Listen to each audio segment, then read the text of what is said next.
The European countries are providing the hatchway for Nigerian Ngozi Okonjo as the next Director General of the World Trade Organization as they back her candidacy. Ngozi Okonjo faces competition from Yoo Won-hee, South Korea's trade minister, for the position. However, Ngozi is receiving support from the majority of EU member states, leaving Yoo Won-hee facing an uphill struggle. Ngozi is an economist and served as the finance minister in Nigeria during the former President Goodluck Jonathan's regime in 2011. She subsequently served as Foreign Affairs Minister from 2003 to 2006. Now, earlier on, my colleague Amadou Conte spoke to Anna Van Desky, a journalist and a political commentator on the line to Brussels, rather. Is the European countries backing the candidacy of Ngozi Okonjo as the next Director General of the World Trade Organization? It's absolutely excellent.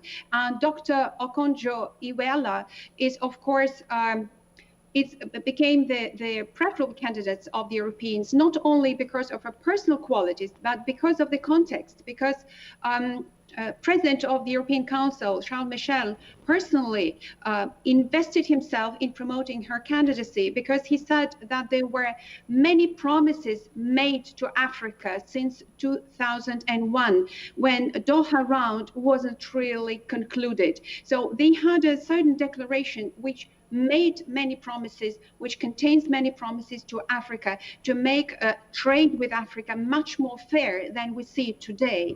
But in almost 20 years, these promises of Doha round were never concluded. And that's why there is, if you wish, we can say is a moral obligation of the world towards Africa and of WTO towards African countries, towards developing countries, to conclude this Doha round and make a step towards developing countries. And that's why the candidacy of Nigerian Dr. Okonjo-Iweala was chosen, because both candidates were absolutely excellent. Okay. And also we have to underline that she knows from her very negative experience in Nigeria what is corruption and what are the faults of this system, which steals actually future from Africans, because her mother, as you remember, was kidnapped against ransom. So she knows how dangerous corruption is when she was a minister, and she supported two presidents in Africa. Okay. And she was successful as finance minister, and also she served as Minister of Foreign Affairs. So she collected absolutely outstanding qualities in her own country, but also working in the United States. And I would like to underline that she's a very cosmopolitan character, and Dr. Okonjo-Iweala is also the citizen of the United States. Anna, if I can come in there now, Anna, as you were just trying to explain, how tight is the race to lead the World Trade Organization, with the United States said to be backing the other candidate, that is of course, that is Yoo Won?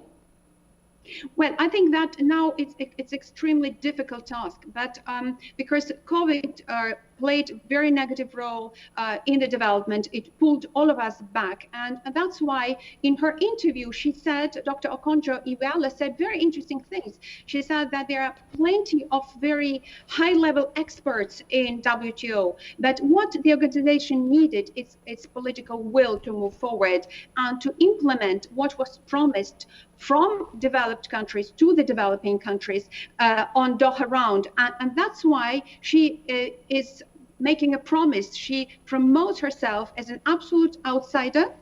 She never worked for WTO, but she promised to push forward and fulfill the promises which were made last 20 years before she enters this organization. And of course, it's a tremendous chance, which should underline it, and that also it is a woman at the head. It's the first time she is a woman heading such a representative and important and influential international organization. All right. Now, both candidates have reputable track records and experience on issues related to trade and multilateral diplomacy.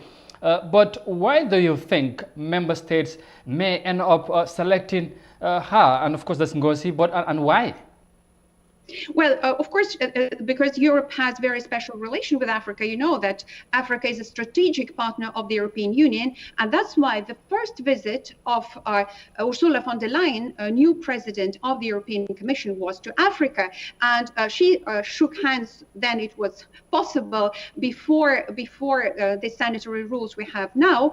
She went to Africa and she had a meeting with African Union, because there are two powerful unions in the world, the European Union and African Union, which unite these nations that need each other to make humanity succeed. And that's why, because Africa is a young continent, it's a vibrant continent, and Europe is aging, as you know, so we need each other to succeed as humanity. And that's why it was underlined on many occasions by many European leaders that without success of Africa, there is no success of European Union. And that's why this candidacy of Okonjo-Iweala is so precious to Europe, because we see in her also the future of Europe. Anna van Deske, a journalist and political commentator from Brussels. Once again, many thanks for your time. Thank you for inviting me.